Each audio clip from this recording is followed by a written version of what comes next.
divina, vamos Tá, dizer. muito mais a ideia de teologia no sentido grego do termo, de logos, de estudo, e não de ciência. Entendi. Você sabe que ciência em grego é episteme. É. Então não é uma episteme... Não é epistemologia. Exatamente. Agora, a teologia, ela é o estudo da religião em geral. Claro que no Ocidente, a palavra teologia marca para a ideia de uma divindade.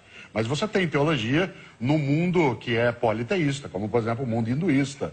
Né? O budismo tem a sua teologia. O cristianismo nasce sem uma teologia. Ele é uma religião de prática de Jesus e seus discípulos. E depois Paulo, que dá nome ao estado e à cidade que estamos, vai construir uma concepção teórica sobre aquela religião. Não se confunda religião com religiosidade. Não, por exemplo, claro. tem gente que tem religiosidade, mas não tem religião. Quando você chama... alguém de um homem religioso, não necessariamente ele pratica uma religião específica. Por isso é possível, sim, Jô, teologia como um estudo de Deus, sem necessariamente se falar em ciência. Tanto que a teologia não chama a si mesma de ciência. A teologia, de maneira geral, chama a si mesma de saber, de conhecimento, porque a ciência, Deus é improvável, não é que ele é impossível.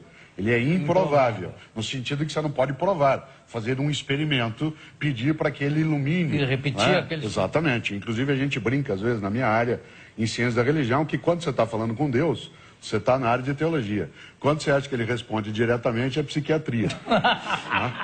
Porque o número de vezes que ele apareceu para falar direto saiu um pouco, assim, do esquema, não é uma coisa tão banal, né, no cotidiano. Santa Teresa d'Ávila chegava a ter discussões...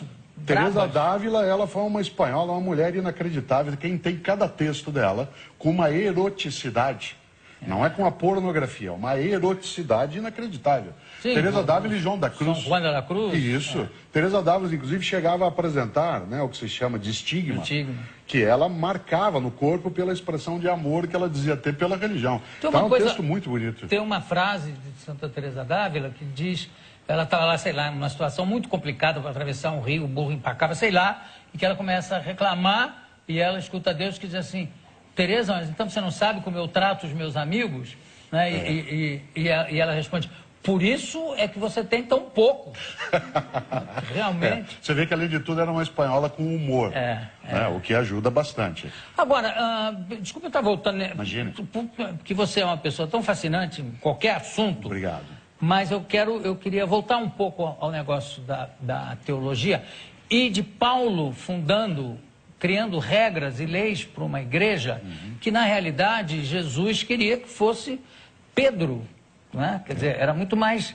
Eu acho que era uma igreja na cabeça deles, dos discípulos, e eu digo dos 12 que acompanhavam, era uma coisa muito mais liberal do que acabou ficando, não era não? Quer dizer, olha que coisa interessante. Pedro era casado, quer dizer, não, tem uma série de coisas que foram impostas.